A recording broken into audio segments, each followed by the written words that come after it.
Hey guys, this is Craig Migliaccio from acservicetech, and today what we're going over are the advantages of using an ultrasonic leak detector to find refrigerant leaks. So normally we're using our earphones right here, but we're going to take that off in this instance, and we're going to plug this right into a speaker so we can pick that up on our microphone so that you can hear that. So this is what we have it plugged into.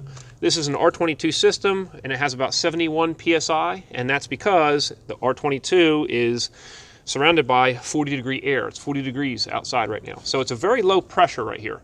But we're going to use this tool, so it's a very quick startup time. You're going to see that this is picking up a little bit of my sound while I'm talking.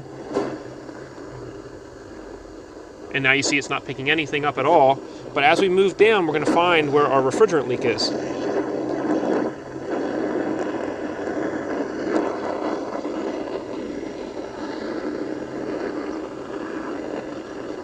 Right now, we're about 2 foot away.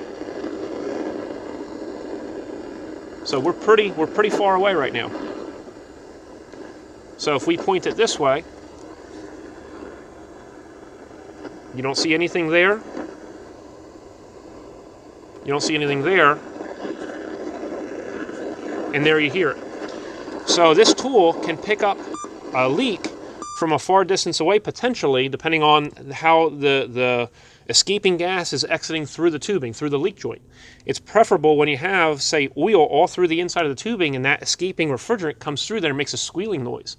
Or, say, in the instance of an evaporator coil that's wet, the escaping gas has to go through some moisture, so it's going to make this noise even louder. Now, it can make noise even going through a dry tube that this tool is going to be able to pick up, but it's always best, like out here on these outdoor units, I usually tend to hose them down and then use my ultrasonic leak detector. But the advantages of this are that you can run through this real quickly. You don't have to worry about a sniffing tool, and you also don't have to worry about, say, wind, blowing the refrigerant smell away, and the heated diode leak detector is just not able to pick up and sniff, for that chemical. The other thing is you don't have to change the tip on this. So a heated diode or infrared, you may have to change the tip, at least on the heated diode, quite a bit. Some leak detectors, you actually have to calibrate them for the type of refrigerant that's in the system. So right here this one's R22. So some tools only work for HCFC refrigerants like R22. And then you have R410A, which is an HFC. And so heated diode leak detectors, they may only be good for a certain type of refrigerant.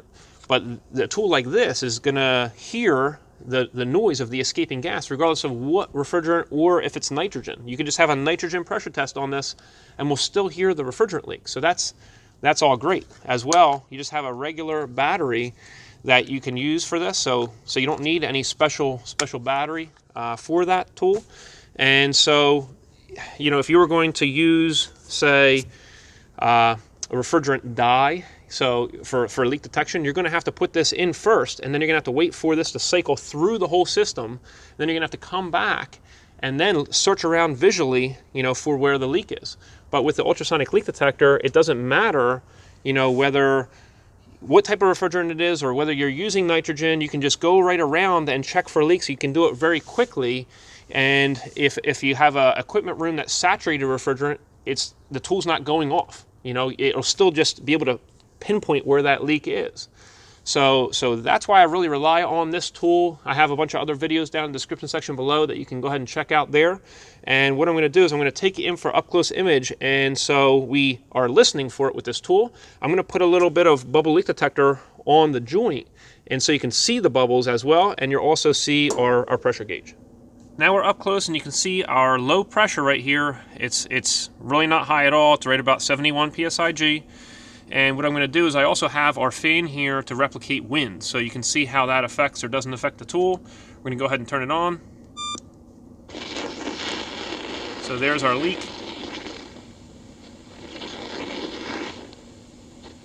Let's go ahead and turn our fan on.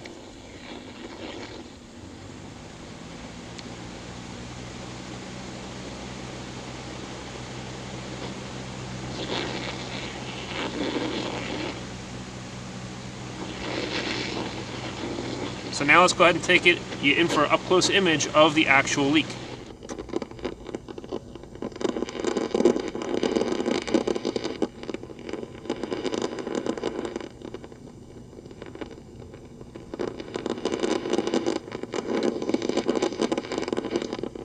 So now we know where the leak is at. We're going to take our anti-corrosive bubble leak detector and we're just going to rub it on the tube.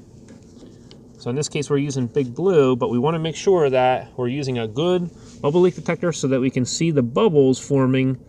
So we're pinpointing where the exact leak is. So it's right here, there's one there, and then there's one right there at the bottom. You want to use some type of electronic leak detector to get the general area where our leak is, and then you can kind of get a finer location of where the leak is. So you need to be able to determine fairly quickly, hey, is a leak at the outdoor unit, is it at the line set, or is it at the indoor evaporator coil? And in this case, we're using an AccuTrack VPE GM Pro ultrasonic leak detector. And if you want to learn more about this, you can check out the links down in the description section below. If you want to learn more about HVAC, you know, we have articles, quizzes, calculators, a bunch of different resources over at our website at acservicetech.com. Hope you enjoyed yourself, and we'll see you next time at AEC Service Tech channel.